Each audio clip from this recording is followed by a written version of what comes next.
Okay, something I realized is that the core problem for so many other problems that people have is that they have no idea what they're good at. And they think they do. So they'll say things like, oh, I'm a good team player, or I'm good at communication. But so many people are, and that doesn't really mean anything. And the problem is when you don't know your strengths, you end up struggling to stay motivated because you're forcing yourself to do work that doesn't come naturally to you. You second guess yourself because you always don't feel like you're in the right place.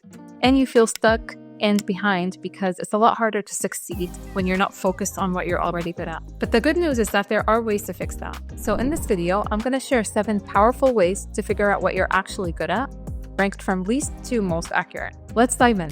First of all, follow your envy. Envy is not just a negative emotion. It's a really good clue. So if you find yourself constantly drawn to people with certain careers or certain types of people, there's a good reason for that. It's your brain's way of saying, hey, I want that too. But here's the thing, it's not always accurate because sometimes we admire people for the wrong reasons. And sometimes we enjoy the fruits of their labor, but we don't really know what they did to get there. And we don't enjoy the day-to-day things. So it's just a good start.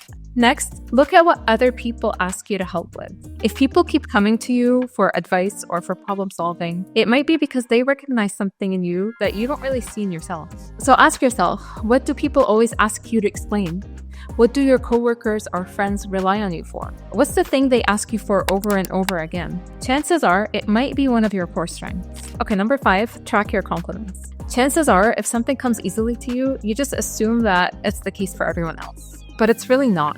What feels effortless to you might be a real struggle for other people. So start paying attention to the compliments you get.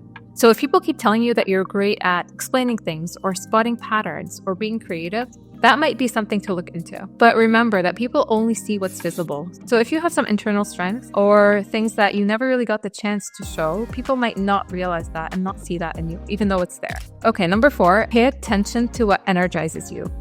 This is a really good clue. Because research shows that when you're working with your natural strengths and using them, you actually feel more energized, and people say they literally feel more alive when they do that. This can also be called a flow state, that feeling when you're so focused that time just disappears.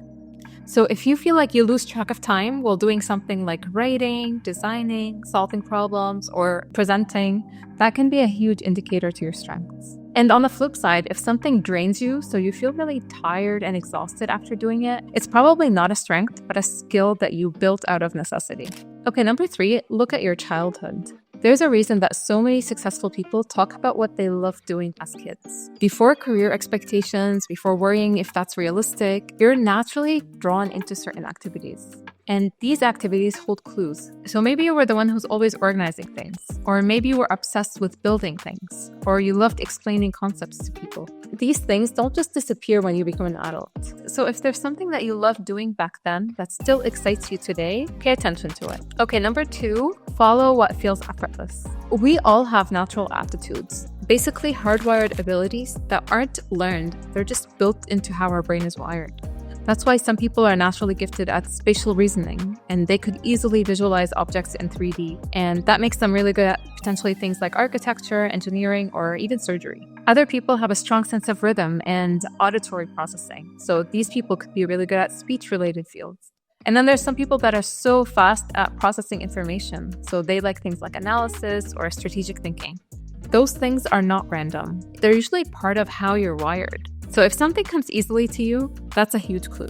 And that brings us to number 1, which is a strengths assessment. So this is basically a way to pinpoint those natural abilities. And unlike personality tests, these assessments don't just tell you what you like, they measure what you're actually good at. They test things like how fast you process information, how you solve problems, how you approach challenges, and they give you like a scientifically backed roadmap to your natural strengths. Because it's not self-reported, so there's no bias, and it's not measuring what you think you're good at, but it's measuring what you're actually good at through timed assessments. So that's it. These are 7 powerful ways to figure out your natural strengths. If you found this helpful, don't forget to subscribe. It really helps the channel, and it helps me make more content like this. Thanks for watching, and see you next time.